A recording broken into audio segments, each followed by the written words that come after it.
Mwongeye kwirirwa abakunzi inshuti z'Imana abakunzi ba Sky Samrat Films. Uyu munsi mbazaniye icyegeranyo cy'amakuru ashyushye gusa atari meza. Ni amakuru y'umwe mu basitari bacu mwese twese tuzi dukunda turi benshi.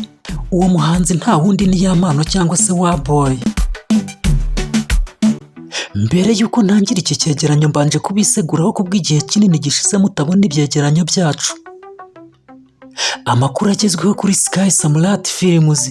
Mu by'ukuri icyo nababwira ni uko hari impamvu idasanzwe yari yatumye iyi channel yacu isa n'iyibihagazemo gukora. Ntimugumye kubona ibishya bijya mbere kuri Sky Samrat Films. Ariko kuri ubu ngubu turahari noneho byuzuye 5 kuri 5.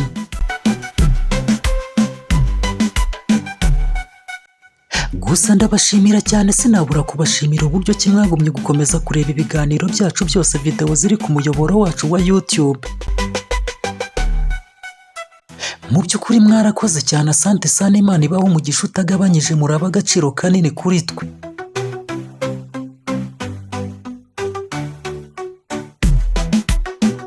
N'abatindiye rero reka ntangire mwiyumvire incamake z'amakuru akubiye mu cyegeranyo cyacu cy'uyu munsi ku muhanzi Yamano Waboy. Nyuma y'isakara ry'amashusho y'urukozasoni ya Yamano n'umugore we baryamanye, umuhanzi Yamano kuri ubu ngubu noneho arafunze. Afungiye kuri sitasiyo ya polisi ya Kicukiro, aho akurikiranweho ibyaha bigera kuri 7.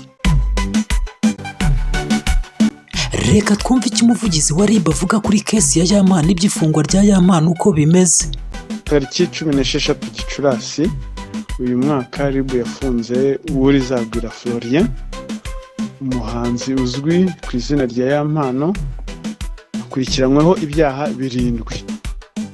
Icya mbere ni ugukubita no gukomeretsa ku bushake, gukoresha ibikangisho, kwangiza ikintu cy'undi, kunywa ibiyobyabwenge, ubwinjiracyaha ku cyaha cy'ubwicanyi, gukoresha imvugo z'ivangura n'ifungirana ry'umuntu bitemewe n'amategeko.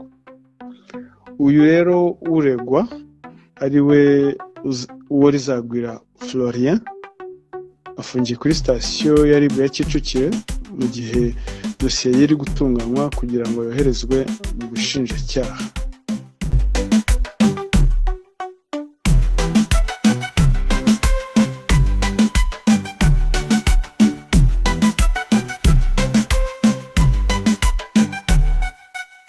Haraca uwambaye Yamano nta bikiri, bibyo birakomeye mu musengere, ni ukuri pe. Yamano mbere y'uko atabwa muri yombi na polisi ngo ajyanwe gufungwa yari yakoze video abwira abafana be ko mu by'ukuri ari muri situwasiyo zigoye. Mu rugo rwe hagati ye na madamu we harimo ibibazo. Ibyo mu by'ukuri Yamano akabivuga asa n'uwidekarara, ashyira umucyo ku byo abantu bavuga kugira ngo nihagira n'ikimubaho abakunzi be bazamenye byibuze n'aho yarengeye.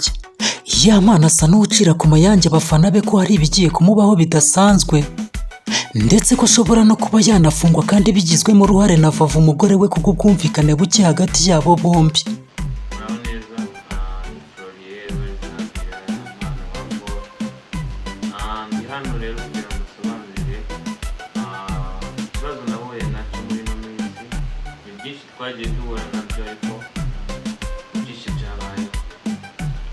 Njyewe rero nagize ibibazo, igitekerezo cyo gushaka umugore, mpura n'umukobwa turaganira, mubwira yuko azambera umugore.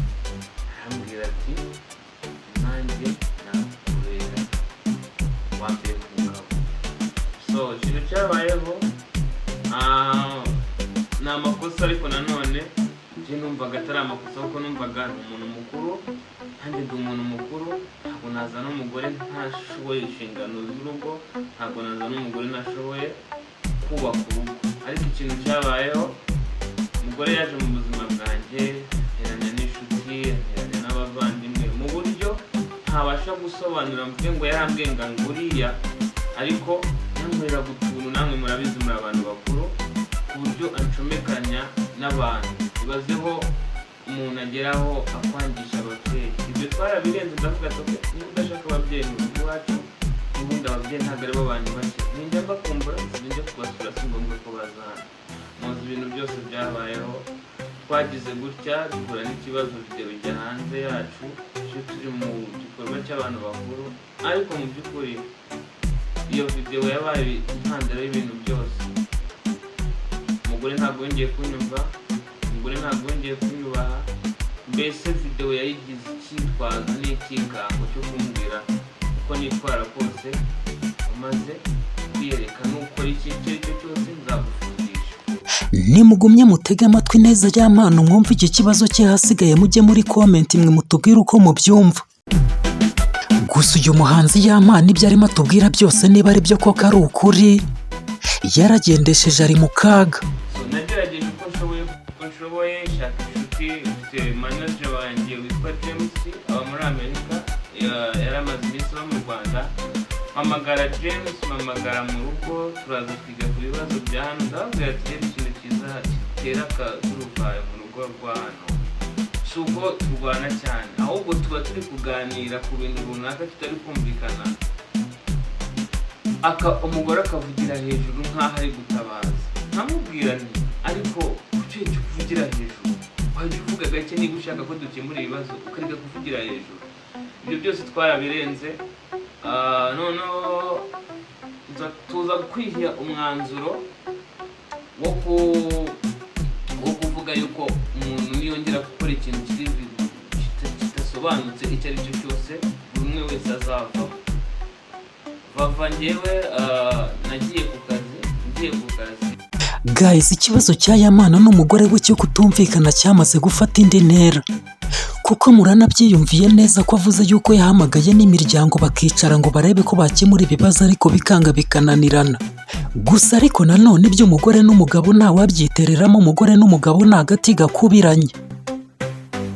Wamenya aho bashwaniye ariko ntiwamenya aho biyungiye n'uko biyunze. Nkuko mubizi ko kuririmba, ngeze ku kazi ahurira n'ibibazo challenge z'akazi zarizo zose, bigera mu masaa 9 naramuhamagara, ariko mu by'ukuri nta rundi rwango nari mufitiye, ntaga hari nsinzi aho musize, nari ndi gukoresha buryo ki bushoboka ngo ntahe. So kandi urabizi ko gufunga ari mu masaa 8, so rero amasaha yagufatiyeho ntikupafumiye. Icyo gihe rero yarampamagaye ndamwitaba, ariko ntinumva afite uburakari bwinshi bwo kwita nshaka uburyo ndaza ngeze mu rugo nsanga afite uburakari bwinshi. Ndamubwira ati gusa uba wibuka ko njyewe iyo mvuye hano nari ngiye mu kazi, ese njyewe nari ngiye mu kabari, ese mbese mbwira ikintu nari ndimo. Arasara, biba ngombwa bya bindi nababwiraga byo kuvugira hejuru. Ndamubwira ati ariko ukeneye mani kujya uceceka ukavugira hasi. Ubwo nari ntangiye kujya nkeka ko ibintu nta kongera gutongana. Ubwo mwanzuro dufashe ni uko umuntu uzongera gukora ikintu cy'ubugoryi agomba guhunda umwanya undi. Ubwo nanjye ikintu nakoze, nahise mfata inzu ndayifunga, ndagenda njya ku irebero. Ngiye ku irebero, ngeze ku irebero umuturanyi barampamagaye ati ariko se kuri kwimuka? Ati njyewe se ndi kwimuka? Ati uri kwimuka? Ndababwira ati njye ntabwo ndi kwimuka, urabona hano hari ibintu hano hari n'imitako, ibiki, ibitanda, ibintu byose yaratwaye. Ndangije numva nimva nkamusanga ahantu ibyo bintu yatwaye, ibyo bintu biri kuba ku kanya turaza kurwana, kandi niturwana amategeko arabizamo, sange ni njyewe uri kubiryoza. Ikintu nakoze nahise ngenderuka, nahise ngenda. Iri joro nibwo ikintu cyangaruye, nibwo nahamagawe nari ndi hegiriya Bukavu. Ubwo umuyobozi kuri Ribo banyandikiye ati gushaka umugore wawe yarakureze. Ndavuga ati ariko uyu muntu aranshaka iki? Hari ibintu tubayeho, hari n'ibindi ntavuga kuko sindi hano kumurega cyangwa kumushima, ariko n'umuntu wambaniye bitari byiza pe, mu buryo ntabwo yambereye umugore mwiza. Iyo umuntu yifata akajya kuri kamera y'imbuga nkoranyambaga akavuga amagambo nk'aya ashyira hanze ibibazo bye n'umugore we nuko aba aremerewe, nuko kwihangana biba byanze byamurenze.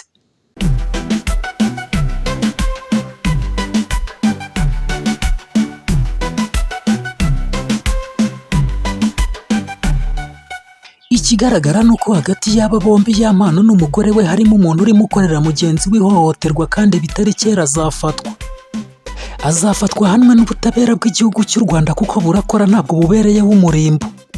Ikindi kandi niba hagati yabo nta n'urwango rurimo byanashoboka cyane ko ari abanzi babo bagumye kubagabaho ibitero babateranya ngo basenye iterambere ryabo. Bakigera mu buri buzima bwanjye mbese mbera nk'akayunguruzo katubaguritse. Buri kintu cyanjye cyose cyahise kijya ku gasozi. Ubwambure bwanjye, amabanga, uburyo nkoramo ibintu, nkagenda nkasanga inshuti zanjye zifite amakuru ntazi kumbi ariko sinicinga. So icyo kintu cyo kujya kundega rero yakubise agatoki ku kandi ati Yampano ubuzima bwe ngomba kuburangiza. Si ibyo n'ibyo mu mwaka umwe bava mu mwaka umwe yakuyemo inda 3. Namwe mwumva icyo kintu, ibyo bintu mbirengaho ndakomeza ndamukunda. Nkamuvuga ati umuntu wenda ashobora kuba ari kwanga kubyara muri zino situasiyo z'ibibazo by'amavidewo, kamureke simushyire kuri pressure, mureke. Ifungwa rya Yampano abantu benshi bari gutunga agatoki umugore we Vava ko ari we ubyihishe inyuma, bitewe n'uko Yampano mbere y'uko afatwa na RIB agafungwa yari yabanje kubicamo amarenga, agakora iyi video abwira abantu y'uko isaha n'isaha umugore we ashobora kuba yamufungisha.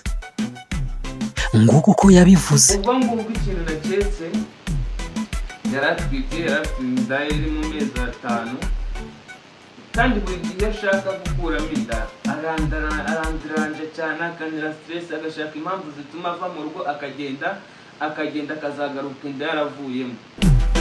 Ni ukuri mu banjye bakunze b'imiziki banjye cyangwa abanyarwanda muri rusange, ibi bintu byo kubabwira ntabwo ndi kubabeshya, niko kuri.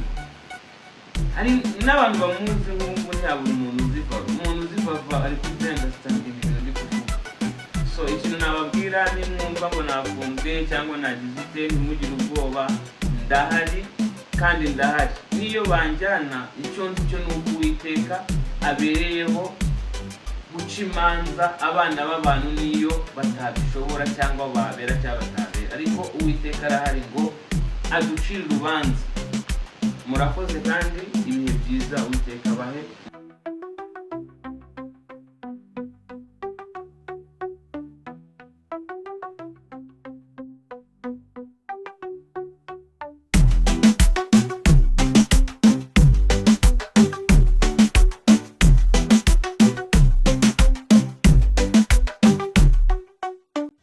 Yampano yasoje iyi video avuga ko kabone niyo yafunga Uwiteka Imana ihari.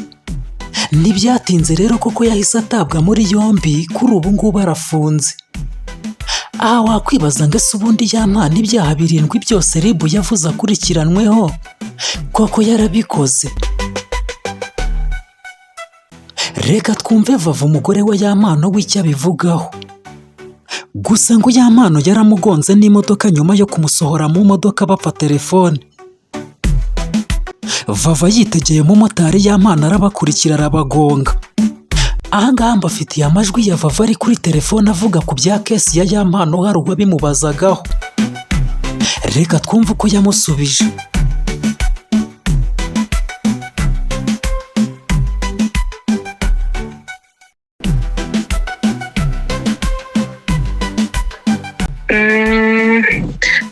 ntabwo nabihakana kubera ko uriya munsi urumva hari abantu yego kandi abantu twabyabereye ni ku muhanda. yego byari byagenze ni impanuka nagize impanuka. Wagize impanuka? Impanuka wagize yari iteye ite? Wagize impanuka imeze gute? Iyi modoka na moto. Iyi modoka na moto? Wari utwaye imodoka ugonga moto? Ntabwo ari njye wari yitwaye. Wowe wari uri kuri moto? Yego njye nari mvuye mu modoka nuriye moto. Yego yanegeye imbere imodoka irangonga. Imodoka wari urimo niyo yakugonze? Yego no imodoka ntabwo nari nyirimo, nari nyisohotsemo. Iyo wari usohotsemo? Yego ngiye kuri bike noneho iyi modoka nini iradukurikira iratugonga. Irabakurikirira abagonga? Yego. Iyo modoka yari itwawe nande? yari itwawe na Yampano. Na Yampano umugabo wawe? Ntabwo ari umugabo wanjye Godfather. I'm sorry, Yampano mujya muvuga ibintu neza. sorry mbabarira. Yampano mwari muri yari umufiyanse wanjye. Okay, umukunzi wawe. Yego, umukunzi wanjye. Okay, reka dukoreshe ijambo umukunzi wawe. So wasohotse mu modoka wurira moto yakugonze, byari ubushake ni accident, byagenze gute kugira ngo Yampano agonge moto wuri? Byagenze gute? Yakugonze yagonze moto ku bushake, mwari mwajyanye amakimbirane, byagenze gute kugira ngo Yampano agonge moto wicayeho ukimara kurira moto akayigonga? Yabikoze ku bushake. Yagonze moto uriho ku bushake? Yego, yagonze moto nari ndi ku bushake. Ni ukuvuga ngo wari uvuye mu modoka hatarimo kumvikana, mwari mushwanye kugira ngo usohoke mu modoka? Yahagaze mu muhanda. Yego. Nta nubwo ari we ndari no ku cyapa. Yahagaze mu muhanda hagati asohora mu modoka, nanjye ndasohoka kuko nta kintu ari gukora ako kanya, mpita mfata moto. Yego. Nuriye moto, noneho maze kwambara kasike, twegeye imbere gatoya, ndebye inyuma yanjye mbona yadukurikiye. Yego. Ngira ngo wenda agiye kudukurikira buhoro, wenda ahagarare nk'ahantu ababwire nsubire kuri moto nsubire mu modoka, ahubwo mbona yakisereye imodoka aratugonga njye n'umumotari. Arabagonga n'umumotari? Yego. Wakomeretse? Nyuma yaho rero narakomeretse mu biganza, ku maguru, ku matako, ariko nyine ako kanya nahise njyanwa kwa muganga, ngira ngo niyo mpamvu hari wabibonye gutyo. Niyo mpamvu nabibonye gutyo? Yego. Nyuma yaho ukimara kujyana kwa muganga kuva tariki 24 wabashije gutanga ikirego cyangwa wagiye kurega Yampano wari umaze kukugonga? Oya, mu by'ukuri Godfather hari ibintu nk'abantu baba bamaze kumenyana. Ntabwo icyo gihe nta nubwo nari mfite n'imbaraga zo kuba nahita nihutira kujya mu bindi bintu. Nari mfite kubanza nkamera neza nkitaho.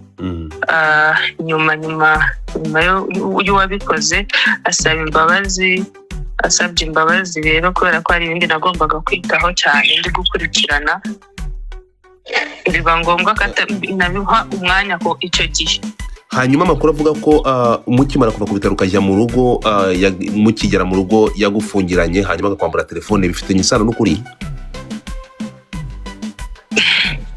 Twareka ibindi tube tubyira, ariko ntabwo bigiye nyuma, ariko ntabwo bigiye kure y'ukuri. Ntabwo bigiye kure? Reka tube turekeye ahangaha. Nyuma y'ibyo byabaye, Yampano amakuru yangezeho ni uko aya masaha afungiwe muri sitasiyo ya RIB i Kanombe. Byaba bifitanye isano no kukugonga cyangwa n'ibyo byabaye? Kadutegereze, gusa nanjye amakuru yakugezeho nanjye n'ubwo nguko nyafite. Reka ibindi dutegereze ibyo bari butangaze.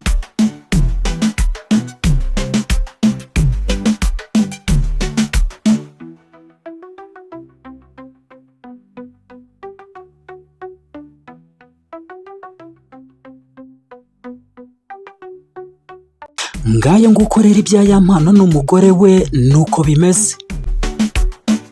Ariko se ko ubu ngubu twemere yuko Yampano yigongeye umugore we n'imodoka? Uyu mugabo wavuganaga na Vava kuri telefone amubaza ku by'impanuka yagize uko byagenze, Vava yamuhamirije yuko Yampano ari we wamugonze. Aha nanjye nkibaza ntize ubwo uwo mutima Yampano yawugira? Aha ntawamenya ukuri kw'ibi bintu. Ubundi ni gute umuntu w'umugabo yatinyuka guteza impanuka mu rugo rwe yigongera umugore?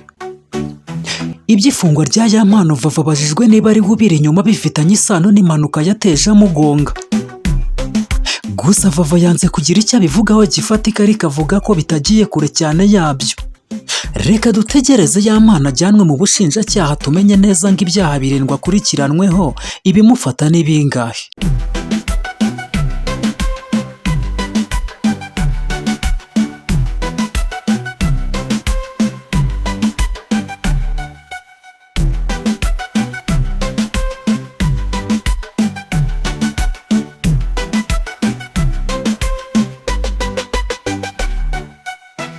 Mwakoze cyane mwe twabanye muri iki cyegeranyo. Thanks for watching. mbibutsa ntimugende mudakoze subscribe, like, comment and share kuri Sky Samrat Films.